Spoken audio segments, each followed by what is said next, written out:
नमस्कार मंडळी, सासूबाई सून या चॅनलमध्ये आपल्या सर्वांचं खूप खूप स्वागत आहे. तर आज आपण पिझ्झा बनवणार आहोत, जो की लहान मुलांना खूपच आवडतो, पण तो अनहेल्दी असतो. तर आज आपण एक हेल्दी वेने त्यांना पिझ्झा खाऊ घालणार आहोत, जो की बनणार आहे मूग डाळीपासून, जे की त्यांची प्रोटीनची कमतरता पूर्ण करेल. आणि हो, त्याच्यामध्ये आपण व्हेजिटेबल्स पण टाकणार आहोत. ह्यात चीज जे आहे त्याच्यामधून पण B12 मिळतं, त्यामुळे ते पण हेल्दी नाही. फक्त मैदा हेल्दी असतो. त्यामुळे आपण बेससाठी घेतलेला आहे मूग डाळ आणि थोडासा रवा. ह्याला आपण तासभर भिजू घालून ठेवायचं आहे आणि त्यानंतर हे आपण मिक्सरला वाटून घेणार आहोत. त्यामध्ये आपण थोडंसं अद्रक टाकणार आहोत. अद्रकचा एकदम छोटा तुकडा घेतलेला आहे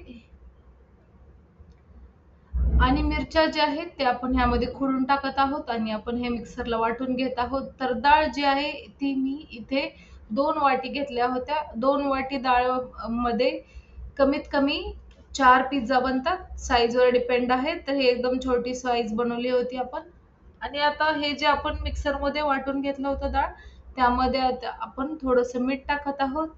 थोडासा बेकिंग सोडा टाकू शकता तुम्ही. त्याऐवजी इथं आपण खायचा सोडा टाकलेला आहे.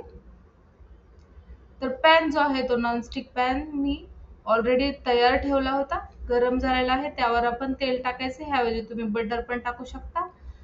तर बॅटर जे आहे ते आपल्याला एकदम घट्ट ठेवायचं आहे आणि ते बॅटर आपण अशा प्रकारे स्प्रेड करायचे तव्यावर.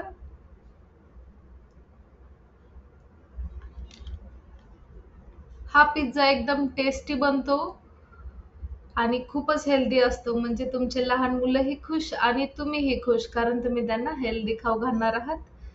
तर हा जो बेस आहे तो थोड्या वेळ झाकून ठेवायचा आहे. तर कमीत कमी 3 ते 4 मिनिटं ह्याला एका साइडनी झाकून ठेवायचं आणि त्यानंतर पलटी मारायची त्याची आणि त्यानंतर आणखीन 3 ते 4 मिनिट ह्याला भाजायचं आहे. तर दोन्ही साइडनी अशा प्रकारे आपल्याला थोडंसं लालसर भाजून घ्यायचंय. आणि आता आपण हा पिझ्झा जो आहे तो रेडी करणार आहोत. त्यासाठी पिझ्झा सॉस जो आहे तो इथे मी लावून घेत आहे. तो जर अवेलेबल नसेल तुमच्याकडे तर तुम्ही टोमॅटोचा सॉसही यूज करू शकता. ॲज पर टेस्ट, म्हणजे तुमच्या मुलांना कसं आवडतं त्याप्रमाणे तुम्ही यूज करू शकता. तर इथे पिझ्झा सॉस लावून घेतलेला आहे आणि त्याच्यावर आपण भाज्या टाकणार आहोत. ज्या तुमच्या मुलांना आवडतात त्या भाज्या तुम्ही इथे यूज करा. इथे ऑनियन, कॅप्सिकम यूज केलेला आहे. हिरवी आणि लाल ढबू मिरची इथे यूज केली होती आणि कांदा यूज केलेला आहे.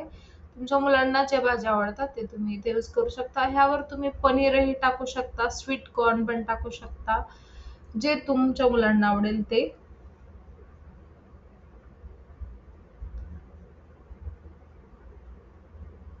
तर भाज्यांच्या ऐवजी तुम्ही आधी, तुम्हाला आणखीन थोडं चीज बस्ट टाइपमध्ये पाहिजे असेल तर आधी खाली चीज टाकायचं आणि त्यानंतर भाज्या टाकायच्या आहेत.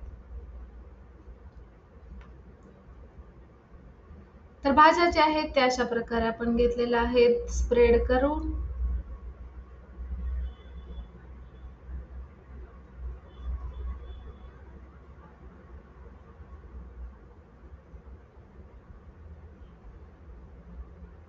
फ्रेंड्स, ही रेसिपी तुम्हाला कशी वाटली हे मला कमेंट सेक्शनमध्ये नक्की सांगा. आणि हो, तुमच्या मुलांना ही रेसिपी आवडली का नाही तेही मला कमेंट सेक्शनमध्ये नक्की सांगा. भाज्या स्प्रेड करून झाल्यानंतर आपण यावर टाकत आहोत ऑरिगॅनो आणि चिली फ्लेक्स. आपल्या आवडीनुसार आपण चिली फ्लेक्स टाकू शकता. जास्त तिखट नसेल खावं जात तर तुम्ही हे कमी टाकू शकता. आणि ह्याच्यावर मी मोझरेला चीज टाकलेला आहे. ह्या जागी तुम्ही तुमच्याकडे दुसरं कुठलं चीज असेल ते हे टाकू शकता. पण बेस्ट चॉईस जे आहे ते मोझरेला चीजच ह्यावर चांगलं लागेल. एकदम पिझ्झा सारखं वाटेल हे. तर फ्रेंड्स, हा व्हिडिओ तुम्हाला जर आवडला असेल तर ह्याला नक्की लाईक करा आणि तुमच्या अशा ज्या मैत्रिणी आहेत जे मुलांना हेल्दी कसं खाऊ घालायचं ह्याच्या शोधात असतील तर त्यांना हा व्हिडिओ नक्की शेअर करा. आणि चीज टाकल्यानंतर आपण ह्यावरती आणखीन थोडंसं ऑरिगॅनो आणि चिली फ्लेक्स टाकत आहोत आणि आणखीन एकदा आपण ह्याला झाकून ठेवत आहोत. हा आपला रेडी झालेला आहे आणि बिना मैद्याचा हा पिझ्झा रेडी. तर हा सर्विंगसाठी तयार झालेला आहे. तुम्ही पाहू शकता केवढं छान पूल झालेलं आहे चीज.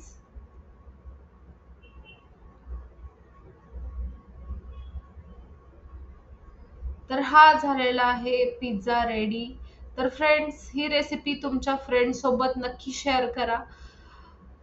माझ्या या चॅनलला सबस्क्राईब करा, जेणेकरून पुढील जे जे असेच टेस्टी आणि हेल्दी आयडियाज असलेले व्हिडिओज तुमच्यापर्यंत पोहोचत राहतील. त्यासाठी बेल आयकॉन प्रेस करा, म्हणजे नवीन नवीन व्हिडिओजचे नोटिफिकेशन तुमच्यापर्यंत पोहोचत राहतील. आणि हो, हा व्हिडिओ पाहण्यासाठी तुम्हा सर्वांचं खूप खूप धन्यवाद.